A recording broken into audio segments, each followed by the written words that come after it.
Olá, amigos, 20 horas, já passando um minutinho, e eis que estamos chegando para mais uma reflexão. Hoje é quarta-feira, nossa noite de evangelho, como gostamos de definir por conta de o hábito da Casa Espírita, onde a nossa noite de quarta-feira é dedicada mesmo ao evangelho, ao passe, à água magnetizada, e assim nós queremos continuar, né, nas nossas tarefas, fazendo exatamente o que precisamos fazer, o que nos dispusemos a fazer, uma grande equipe trabalhando juntos para alguma coisa melhor. E essa grande equipe se encontra aqui, quando estamos já visualizando Tânia, Célia, Jane, são os nossos companheiros das quartas-feiras, Dolores lá em São Luís, Terezinha Neri, são os nossos amigos participando, Dilza, participando conosco dessa noite que eu digo sempre uma noite festiva para os nossos corações. Marcos, Didi, todos, juntos nós somos mais. Com certeza, meus amigos, juntos nós somos mais e por isso podemos verdadeiramente nos unir aqui em agradecimento. E é assim que nós vamos fazer a nossa prece.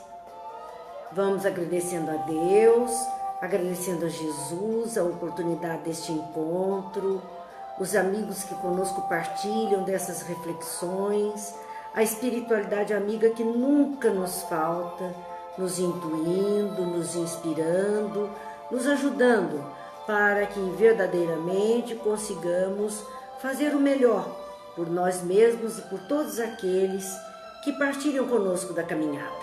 Que a paz esteja entre nós, que a luz divina se faça em nossas consciências, hoje e sempre.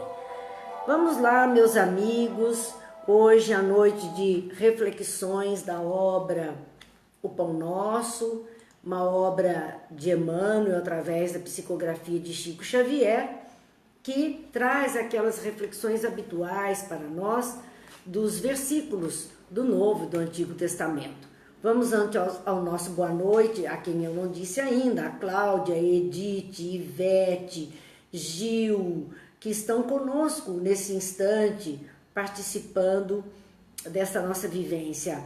A Maria Cristina, Terezinha, Valéria, Célia, Marco Antônio, Laura, Vladimir, Ana Maria, muito obrigada, muito boa noite a todos nós, com as bênçãos de Jesus.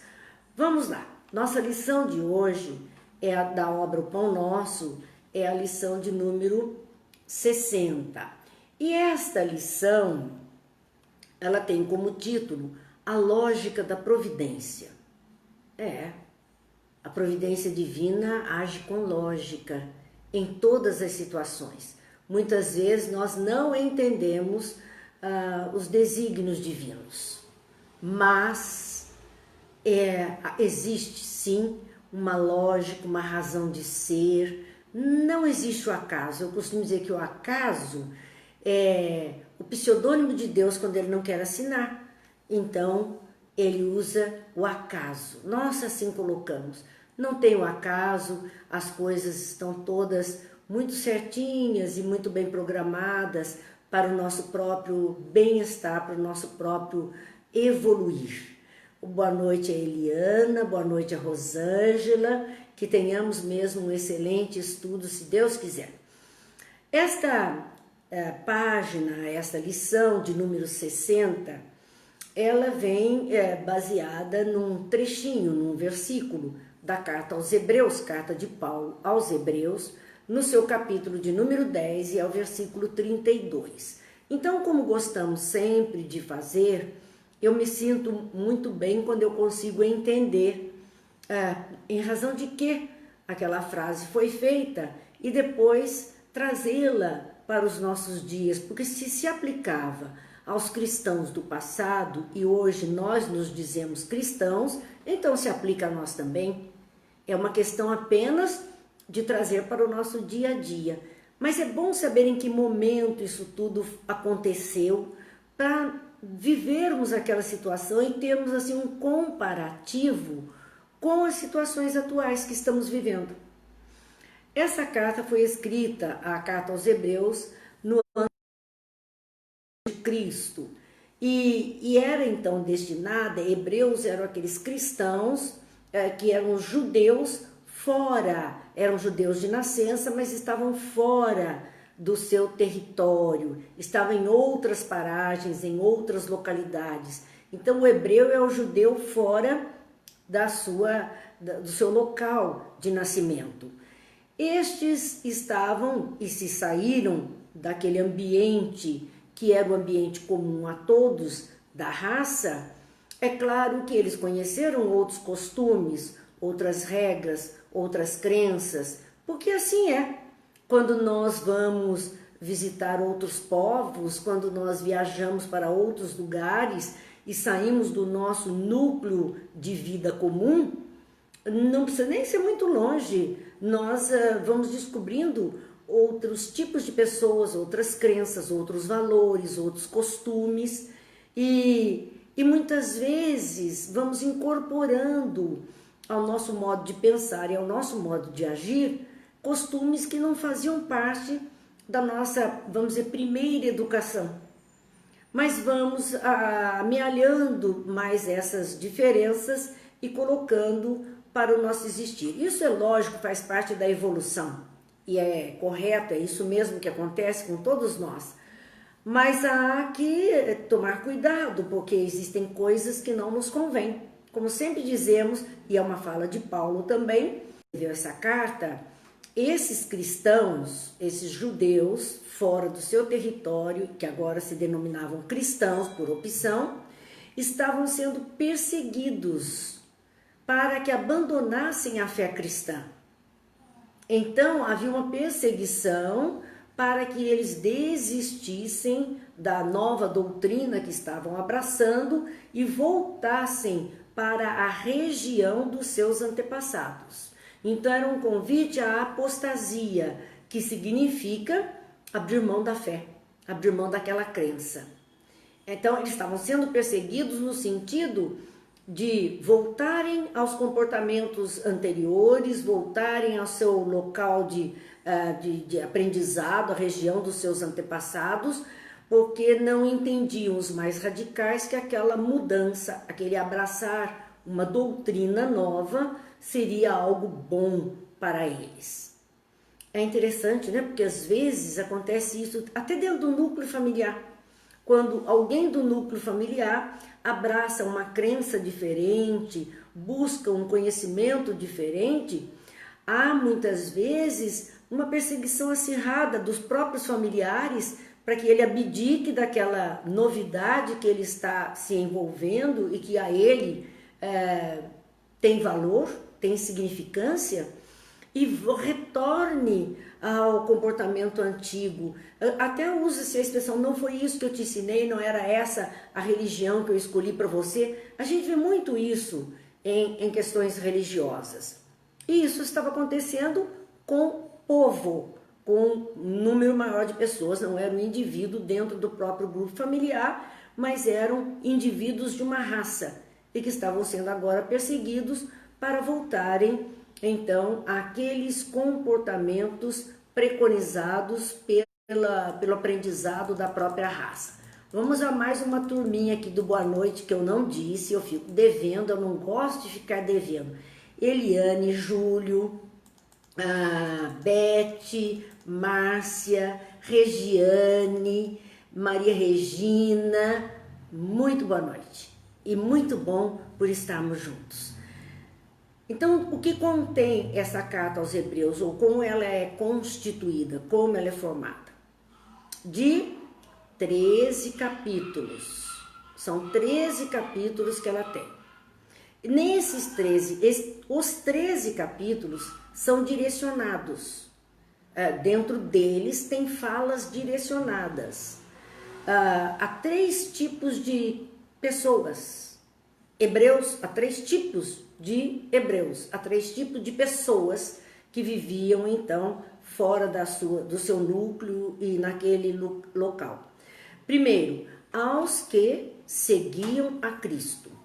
Então, aquele que estava fiel a sua escolha de seguir os ensinamentos de Jesus. Então, há falas direcionadas a esses que seguiam a Cristo. Um outro grupo eram os que eram incrédulos, mas tinham conhecimento e alguma aceitação da doutrina. Então, as lições iam para aqueles que já aceitavam os ensinamentos de Jesus, para aqueles que eram incrédulos, não acreditavam naquilo que estava sendo exposto, tinham sim, já ouviram falar, tinham escutado alguma coisa, tinham algum conhecimento e até alguma aceitação para os ensinos que estavam sendo passados. Nós vemos isso ainda hoje, em comparativo com o Espiritismo. Há aqueles que abraçam a doutrina espírita, aceitam, procuram seguir, fidelidade aos ensinos da moral espírita. Outros estão ali ainda incrédulo, não sei se é mesmo verdade, não sei se isso é possível, já li, já ouvi, já assisti uma palestra, gosto de tal coisa, mas não entendo e não aceito tal coisa. Por exemplo, reencarnação, né? Ou não aceito a comunicação dos espíritos. Gosto de toda a filosofia, mas não gosto dessa parte experimental, não concordo, não aceito, não sei se é real ou não, são dúvidas. Então, existia isso também com relação aos ensinamentos de Jesus. Tem mais boa noite aqui que eu não dei ainda, não Girce, Malu, Débora, para esse eu não tinha dado boa noite ainda. Boa noite a todos. E havia um terceiro grupo de pessoas, que era o grupo dos incrédulos e que rejeitavam o Cristo. Os mais duros, os mais difíceis. Aqueles incrédulos. Tem pessoas que dizem assim, não sei, não quero saber e não aceito. Nem sabe. Já a resistência é total a qualquer ensino, a qualquer fundamento. Então é isso que nós vemos da parte que a gente vê que não mudou tanto no comportamento humano com relação às propostas cristãs, às propostas de edificação. Então nós vemos tudo isso e Paulo escreve exatamente para todas essas pessoas que estavam no início da formação das igrejas da época, que logo depois, né, da morte do Cristo, da sua ressurreição, e começa a tarefa deles. Compara e contrasta Jesus com toda a história do Velho Testamento. É isso que ele faz. Ele vai fazendo um paralelo entre aquilo que o Novo Testamento, o Antigo Testamento falava que aconteceria, a vinda de um Messias, o ensinamento que ele traria, era Emanuel, que significava Deus conosco, a luz conosco. Enfim, ele vai comparando isso e mostrando que Jesus é aquele mesmo que o Antigo Testamento estava então trazendo. E argumenta ainda mais que o Cristo é o clímax de todas as coisas do passado, que tudo que foi dito no passado com relação ao grande profeta que viria para ajudar a raça, ajudar o povo, ele dizia, o Cristo é mesmo, é o ponto alto, é o clímax, é o melhor que todos poderiam então observar. Assim, meus amigos, ele escreve e chama atenção para isso.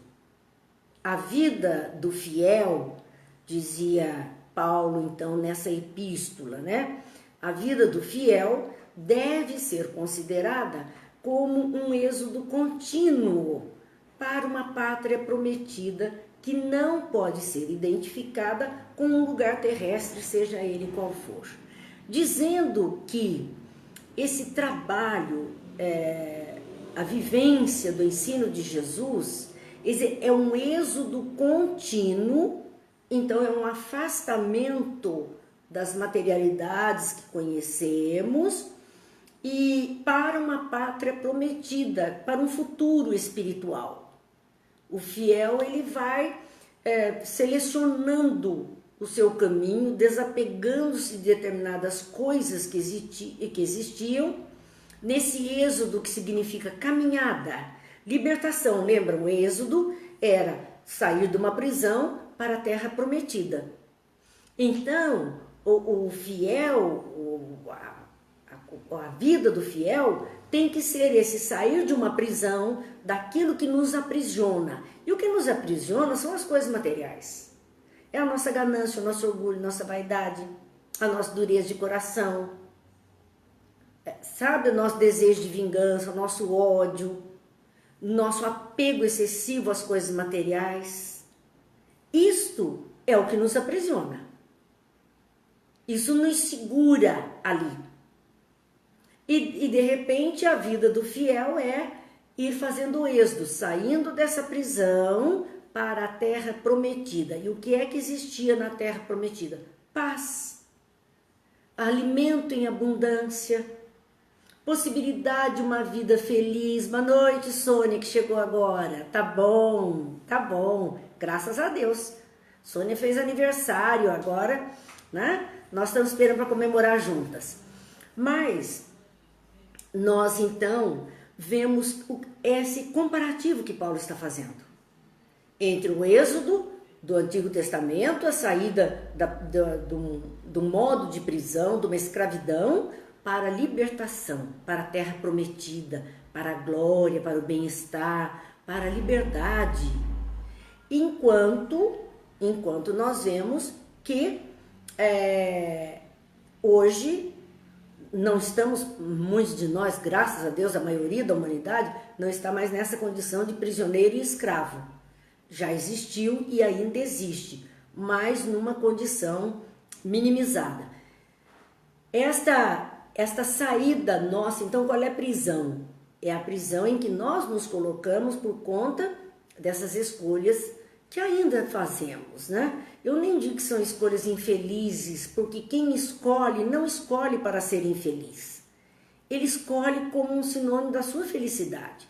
Eu só serei feliz se tiver isso, se tiver aquilo, se puder isso, se puder aquilo. Ele não escolhe para ser infeliz.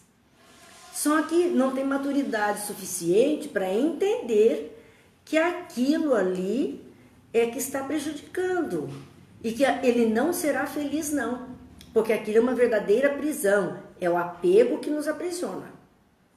Então, o Cristo convida, os ensinos de Jesus nos convida a fazer esse êxodo, sair do estado de prisão da alma, da consciência, dos nossos sentimentos mais arraigados para a leveza do ser, para a beleza, para a paz interior, para a alegria. É essa terra prometida, a terra de um coração cultivado onde o amor possa florescer. Essa é a terra prometida de Jesus. Isto é o que nós então temos aí nessa carta aos Hebreus. Esse convite a essa mudança e a essa consciência da libertação do fiel do estado de escravidão para uma terra prometida. E é tão interessante que quando falamos em terra, lá vem o nosso egoísmo de novo. Queremos propriedades, queremos terrenos com cerquinha, com murinho, com escritura, enfim, queremos. E queremos um lugar muito bonito, materialmente falando.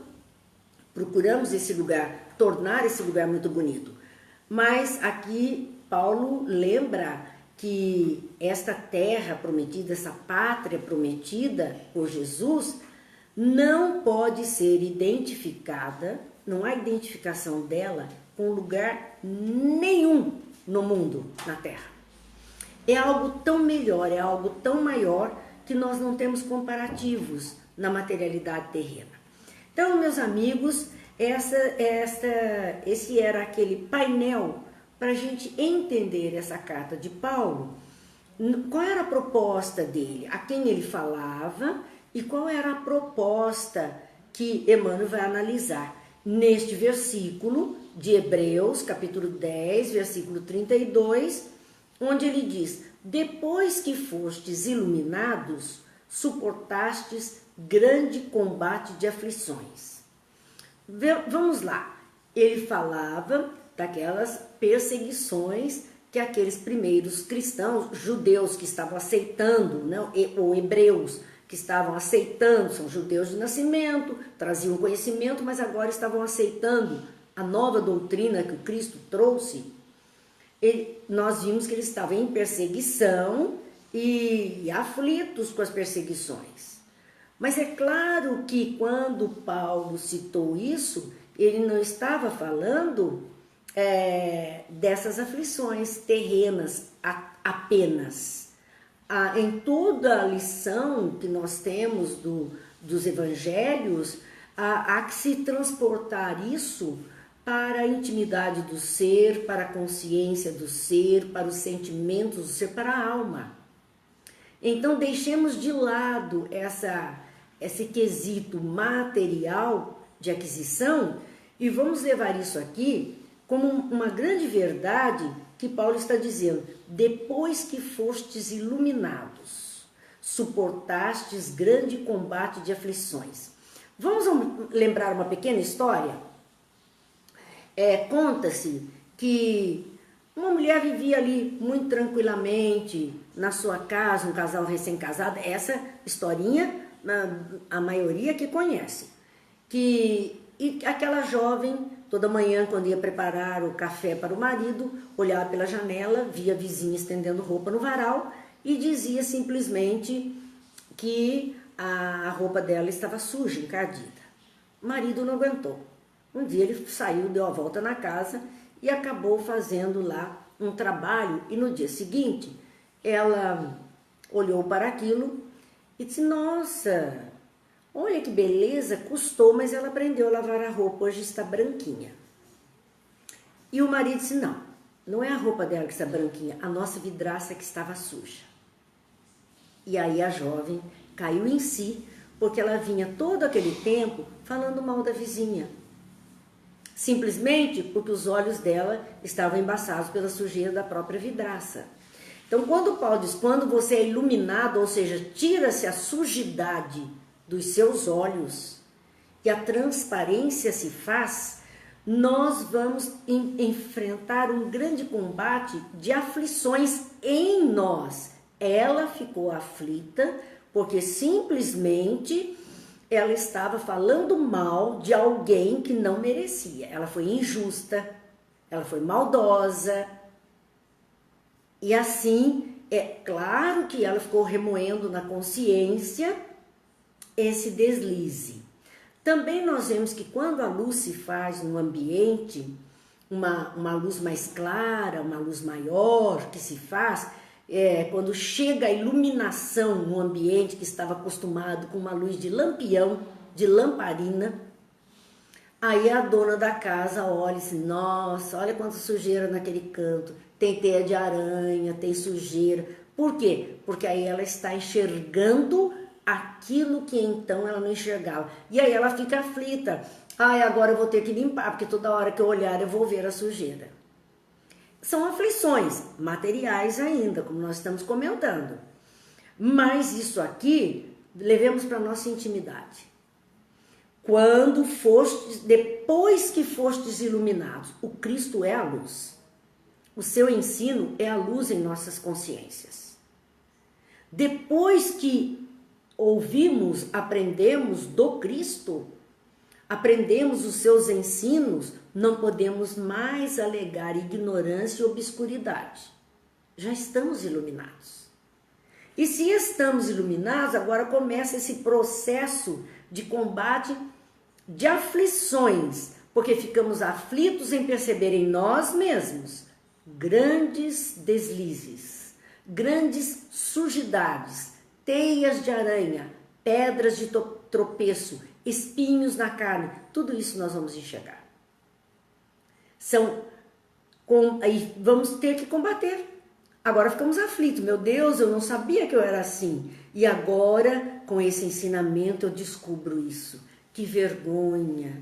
E agora começa a minha aflição por um comportamento. Quantas vezes choramos arrependidos de um comportamento que tivemos, porque na ocasião achávamos que era aquilo mesmo, mas depois que fomos iluminados na consciência, nós olhamos para aquele ato e repudiamos aquele ato.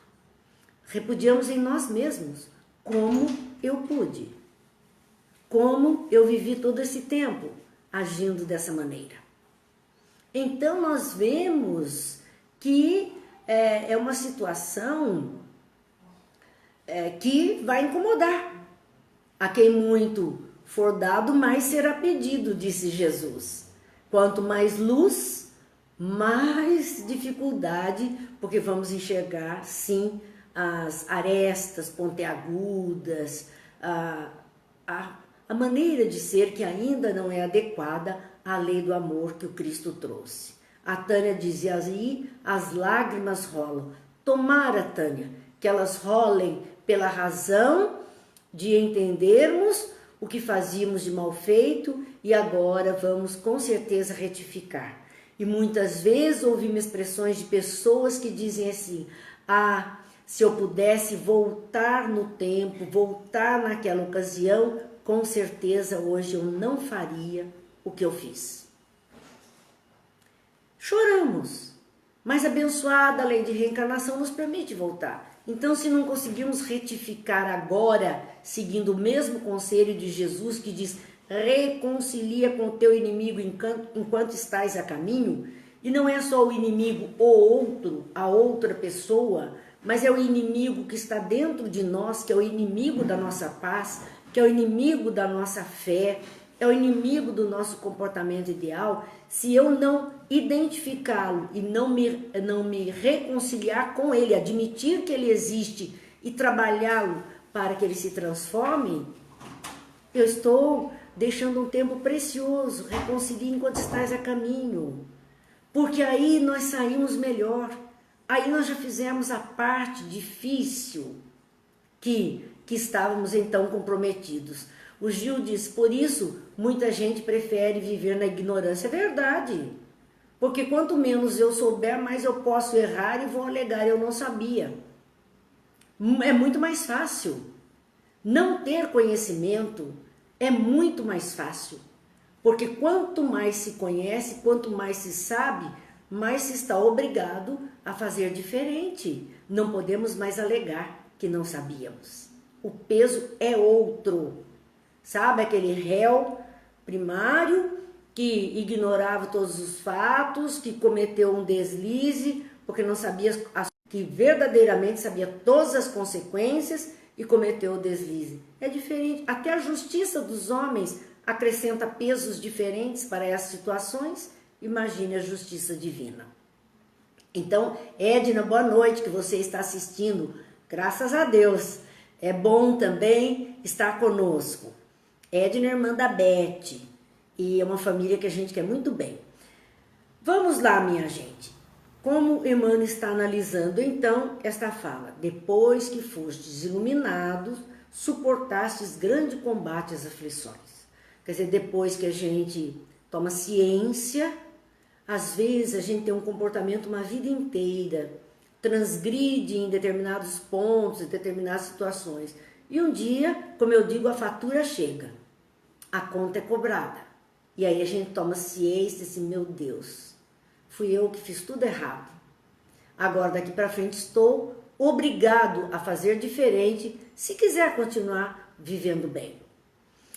Emmanuel nos diz a respeito dos cultivadores da fé sincera, dizendo que eles são indicados no mundo como grandes sofredores. E é verdade, as pessoas acham que é um sofrimento agir dessa ou daquela forma, sair daquele estado anterior e tomar um outro rumo na vida diferente.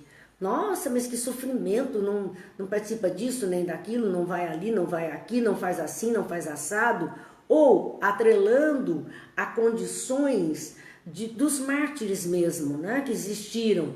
Nós vemos assim, uma Madre Teresa de Calcutá, nossa, coitada, sofreu tanto, olha, saía pelas madrugadas, fiel à proposta do Cristo, sofreu tanto. Francisco de Assis sofreu tanto, saiu de casa, perdeu todos os bens da família, saiu pelo mundo, ficou doente, teve um fim de vida de doença, Será que ele precisava sofrer tanto assim? Será que todo cristão está destinado a sofrer assim? Muitas pessoas associam a isso. Uma amiga, quando ela, há muitos anos atrás, quando ela foi morar no Japão, e ela mora lá até hoje, ela disse que o raciocínio do local em que ela foi viver, daquela comunidade, onde ela era a única brasileira, ela casou-se com um japonês e era a única brasileira. O raciocínio deles, e ela cristã e espírita, então se ocupava de fazer o evangelho lá, de falar de Jesus, de querer mostrar Jesus para as pessoas, e ela recebia como resposta muitas vezes aquelas pessoas da comunidade assim: como eu posso aceitar? Eles entendiam que Jesus era um Deus que morreu pobre, viveu miserável, foi pregado na cruz, em razão de trazer ouro, porque nós vamos ver a expressão com relação ao Buda, de riqueza, de poder. E então eles diziam assim: não, eu não quero seguir esse. Entendiam que atrelar-se a Jesus, unir-se a Jesus, era atrelar-se e unir-se ao sofrimento, que obrigatoriamente passariam por sofrimentos. Então, muitas pessoas que têm uma expressão de fé sincera, Chico foi um que, seguindo Jesus, pautou sua vida por ali, foi chamado de bobo, foi chamado de louco. As pessoas...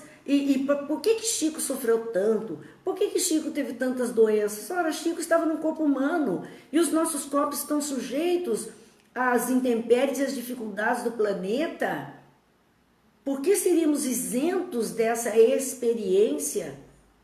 Um Eurípides Barçanufo, cristão, e cristão fiel, desencarnou numa gripe espanhola depois de acudir tanta gente na sua farmacinha em Sacramento, Minas Gerais, onde ele manipulava remédio para todo aquele povo na gripe espanhola, recolheu gente nos salões para poder transformar aquilo em um verdadeiro hospital, e corria de um leito para o outro, acabou contraindo a gripe espanhola e aos 38 anos de idade ele desencarnou em consequência disso.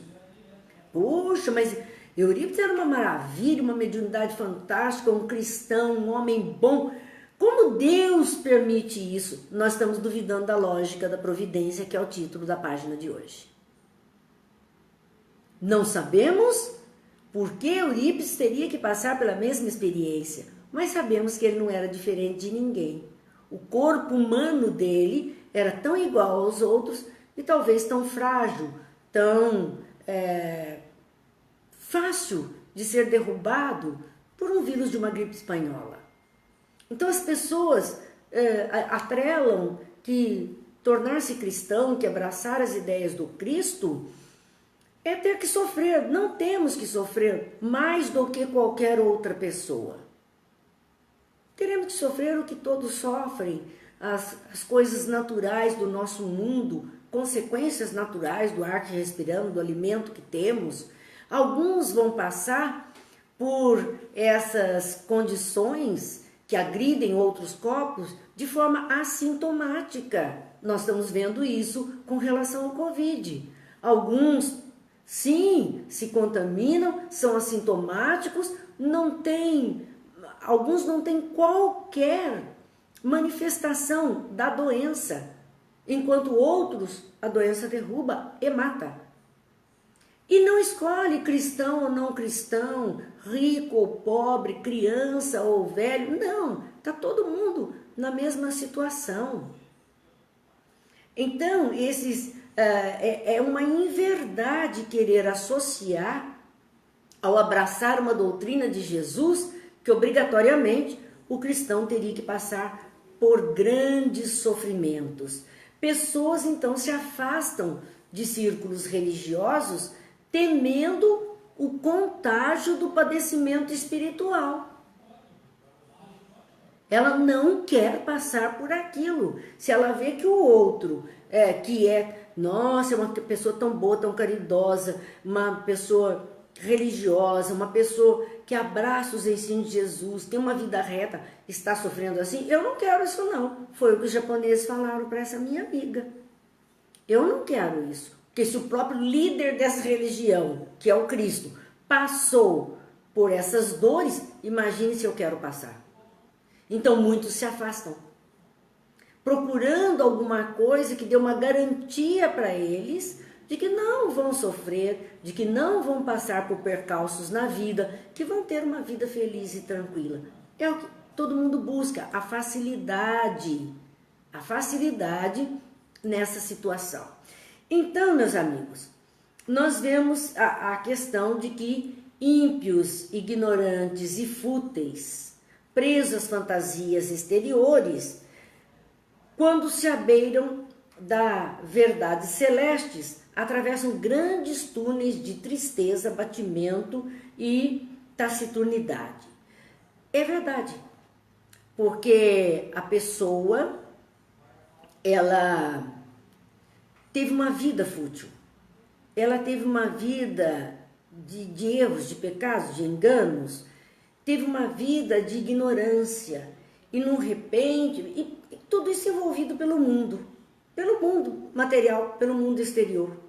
Mas quando elas se aproximam dessas verdades e descobrem a beleza e a veracidade de tudo isso, ela tem, num primeiro momento, uma queda em si violenta, como se ela tivesse que atravessar mesmo esse grande túnel de tristeza. Mas é tristeza consigo mesma, é tristeza pelo tempo que ela perdeu, é tristeza pela forma com que se comportou, é tristeza por ela simplesmente perceber mal que causou a outras pessoas. Essa pessoa não precisa passar pelo umbral. Como nós sabemos que o umbral é o estado de consciência onde projetamos todas essas nossas dores.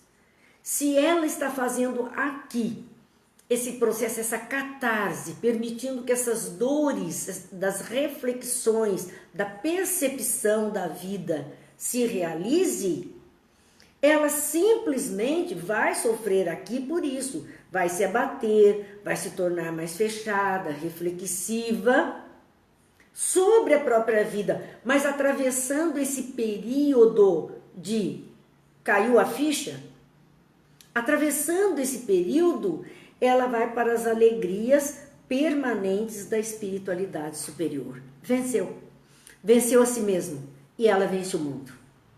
Aquele que vence a si mesmo venceu o mundo, porque o mundo não tem mais poder sobre ela. Ela venceu ao homem velho. Por isso que Paulo diz, não sou eu mais quem vive, é o Cristo que vive em mim. Ele teve, lembram-se que para quem leu Paulo e Estevão, sabe disso. Ele teve momentos de depressão violenta, foi viver em caverna, foi se afastar no deserto, chorou muito, se impôs dureza porque ele dizia, meu Deus, né? Que fiz eu? No entanto, depois que ele atravessou tudo isto, ele ganhou a leveza do ser. Ele ganhou a condição de alegria por levar o que era bom. O juiz está dizendo, quando jovem, né? Eu acho que minha família, que era espírita, nos passava muitas coisas boas, mas eu falava, quando eu estiver velho, irei me preocupar com o lado espiritual. Agora eu vou curtir. É isso aí, é hora de curtir o lado espiritual. Já curti o outro lado, nada nos impede, gente. Nós estamos aqui encarnados, eu costumo dizer isso. Olha, nós estamos encarnados, nós estamos na vida terrena, muitas coisas da vida terrena, nós temos o direito de viver. Mas temos o dever de entender que não somos ossos e carnes. Que nós não somos um amontoado de células. Que nós somos um espírito que irá transcender esse amontoado de células e continuará vivendo. Então é hora da gente começar a trabalhar os dois lados da nossa vida, tanto da vida material como da vida espiritual. Precisamos disso. Precisamos dessa estrutura para vivermos bem e conscientes. Então dizia mais Emmanuel a respeito disso, que naturalmente haverá sempre ponderação após a loucura e o remorso depois do desregramento, e é verdade. Pode não cair a ficha na hora. A pessoa faz lá uma loucura, né? Faz uma besteira muito grande na vida e mais para frente o remorso vem. Falhamos às vezes nas nossas responsabilidades, abandonamos o barco à deriva, não cumprimos a parte que deveríamos cumprir. E isso faz com que mais tarde o remorso chegue, depois do desregramento, descarrilhamento do trem o trem da vida, que nós estávamos obrigados a cuidar e não cuidamos. Vem, muitas pessoas veem essa reflexão, que tem a certeza de que poderiam ter feito algo diferente, que deveriam ter cumprido uma parte e, no entanto, falharam. A maturidade do espírito chega. E se não chega numa encarnação, vai chegar na outra. Mas vai chegar. Vamos despertar para essa condição de vida. A misericórdia de Deus, porém, porque Deus é Pai, né? Lembrem-se e vamos nos lembrar sempre disso. Ele não abandona os seus filhos. Lembremos do filho pródigo, que depois de todas as cabeçadas que deu na vida e de extrapolar em tudo que era coisa material, ele se lembra da família, ele se lembra do lar, ele se lembra do pai e volta. E volta para casa, porque a nossa raiz está na família. Então volta. Ele, para sair, é porque ele estava insatisfeito com a família. Ele estava insatisfeito na forma de vida que ele estava tendo naquele grupo familiar. Então ele quis explorar o mundo, buscar aquilo que ele não estava encontrando. Uma ilusão. Tal ilusão que o levou a comer as bolotas dos porcos. Tornou-se um cuidador do porco, que é um animal imundo para o judeu.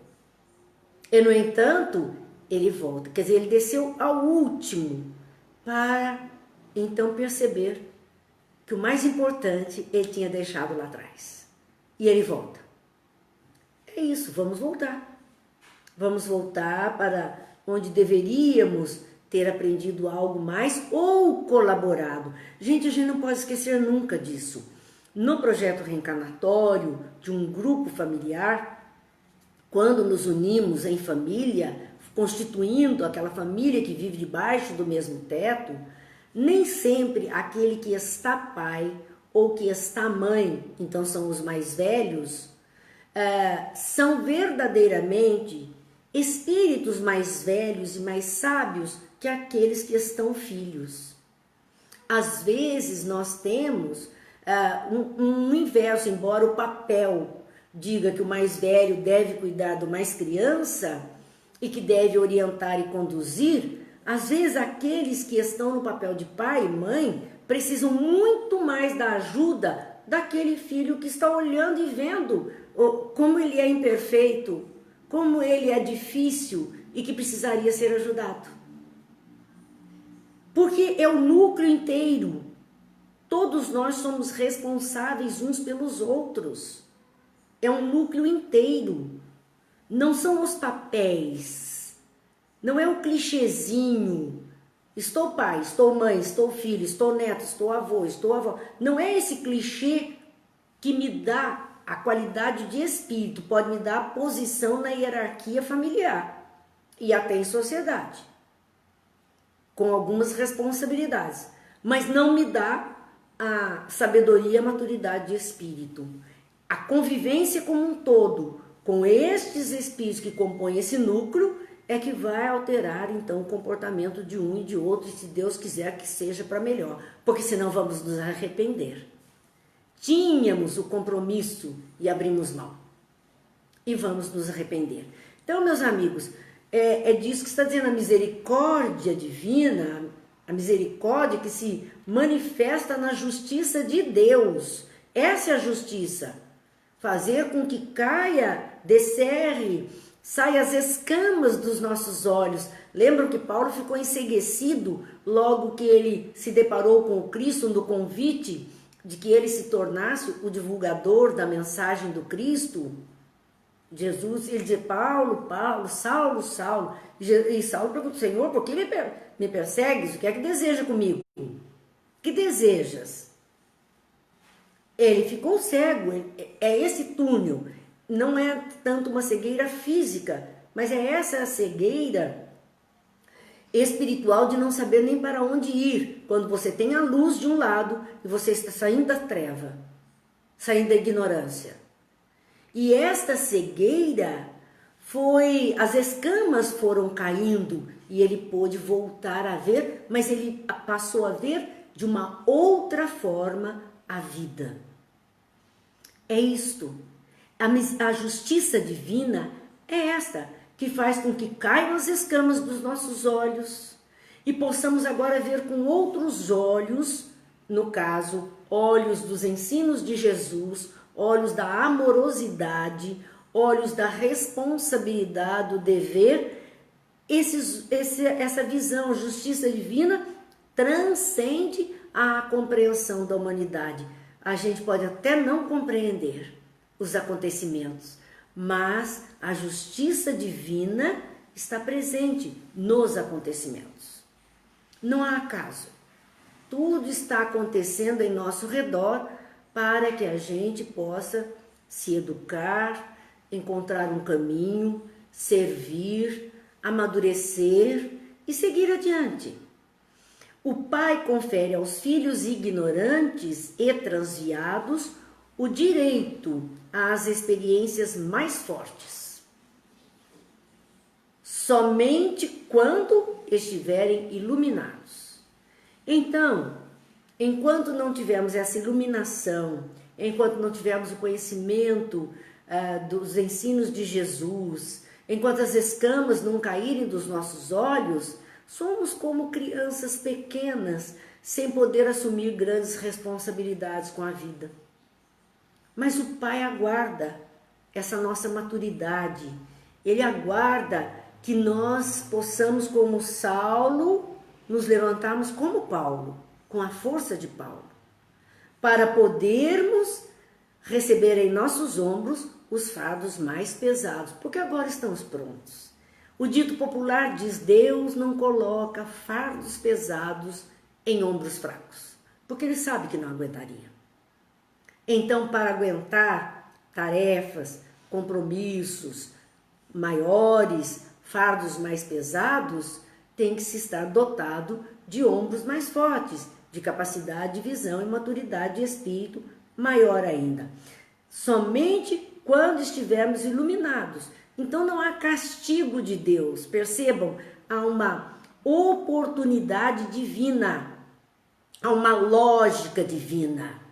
Ele não vai sobrecarregar o que é fraquinho, o que é raquítico, o que não tem condição de dar conta. Ele vai colocar nas mãos de quem ele confia. Lembram dos talentos? Deu ali 10 talentos, ele distribuiu, deu 5 talentos para um, 2 para outro, 1 para o outro, para ver o que cada um fazia. Cada um usou aquilo como foi capaz de entender para retribuir, devolver ao Senhor.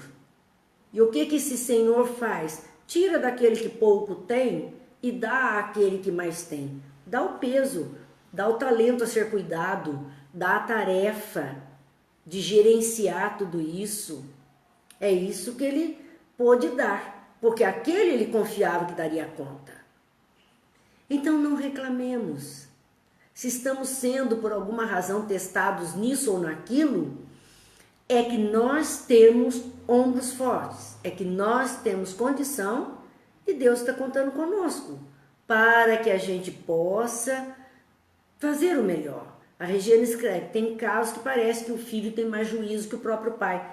Não é parece, tem mesmo. É a realidade, é espírito mais maduro. O pai é um espírito mais infantil, mais leviano, mais jovem, um espírito que não tem tanto comprometimento com a vida. E aí aquele filho em idade biológica tão menor é o espírito que vem ser a escora, que vem ajudar aquele outro, que vem dar exemplo. Então é uma beleza tão grande em tudo isso, para a gente perceber que existe uma lógica divina, existe uma ordem nas coisas de Deus, está tudo certo para nós. E assim, há uma segunda, que Deus confere aos filhos ignorantes e transviados, o direito às experiências mais forte. Quando? Somente quando estiverem iluminados. E só após aprenderem a ver com o Espírito Eterno é que a vida lhes oferece valores diferentes. Até então, aquela criatura não dá valor à família, não dá valor às pessoas que com ele partilham da existência, não dá valor às coisas que Deus tem oportunizado para que ele cresça. Não dá. A hora que ele aprender a ver com o Espírito Eterno, sabendo que essa história não tem fim ali. Na nossa vida, cada experiência é só uma vírgula. É só uma vírgula. Nós estamos escrevendo um texto inteiro e cada experiência é uma vírgula. Então, quando pudermos ver em profundidade, é que Deus vai oferecer a esse espírito valores diferentes, porque nós vamos ver, nós vamos valorizar tanto outras coisas que até então não tinham qualquer significativo para nós. Agora passam a ter um valor primordial. Nascerá em seus corações, daí em diante, a força indispensável ao triunfo no grande combate às aflições.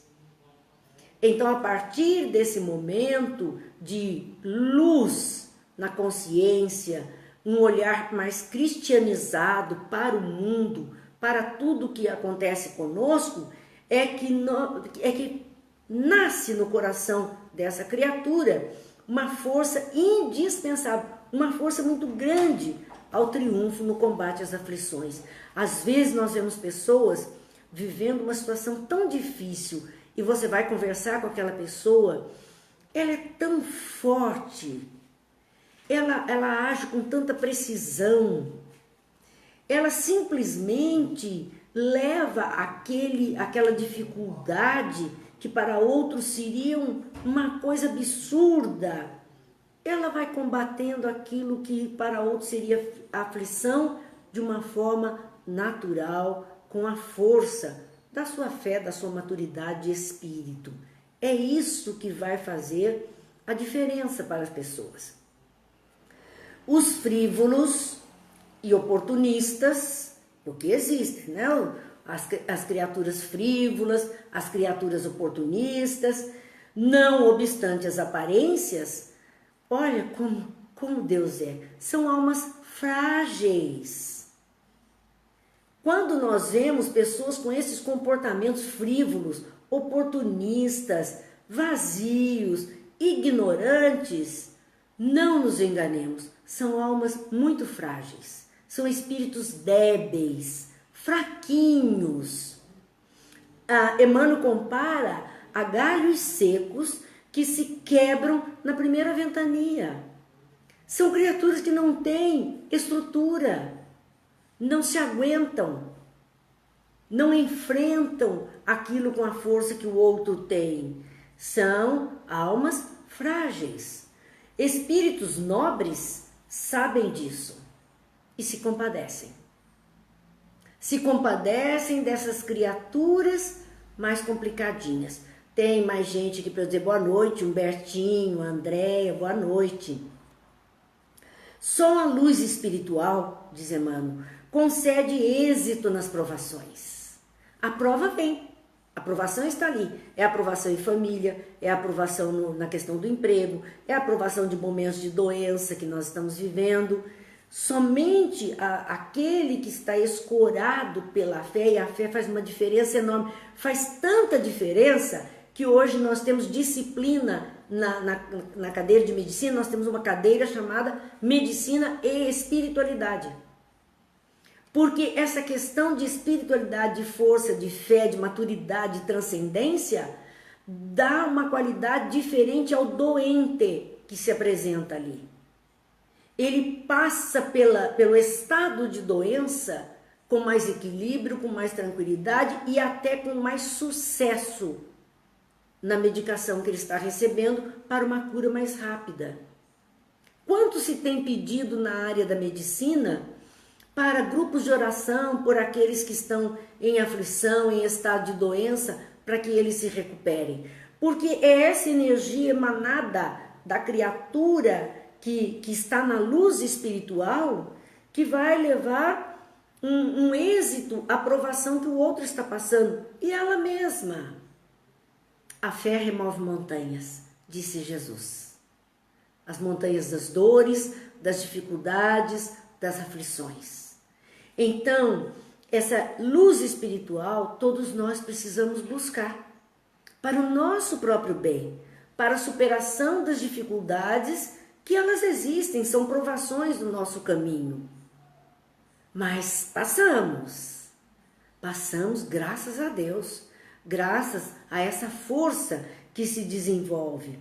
Ninguém dá a responsabilidade de um barco, diz Emmanuel, cheio de preocupações e perigos a simples crianças. Ninguém dá um barco em mar alto para uma criança estar no leme. Não. Vai dar a quem tem uma especialidade, a quem consegue vencer a dificuldade. E aí está a lógica da providência. Fardos pesados são para ombros fortes. Ombros fortes. Outros não aguentam.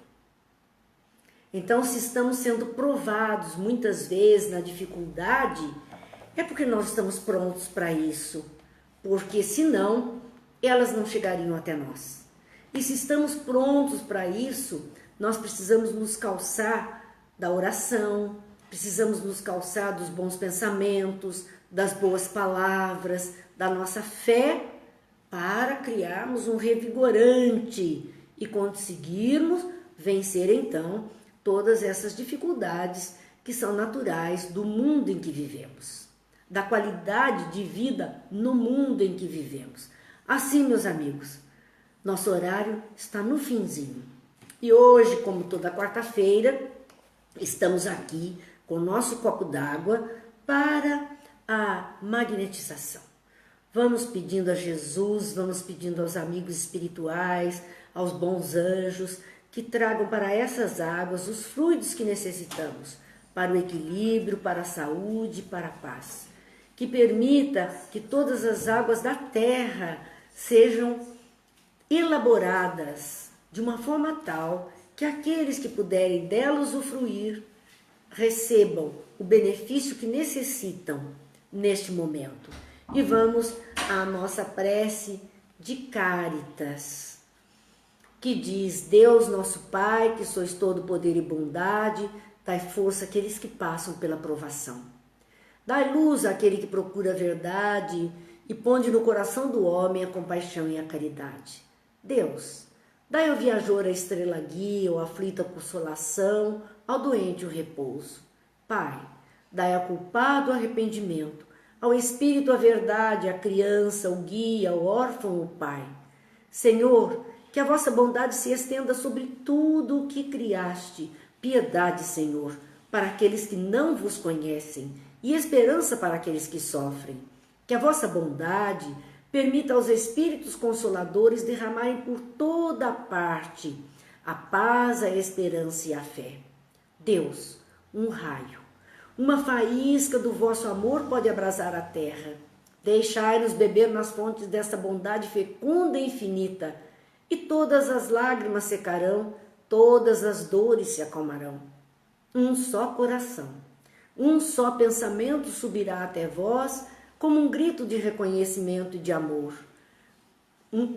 como Moisés sobre a montanha, nós vos esperamos com os braços abertos, ó poder, ó bondade, ó beleza, ó perfeição.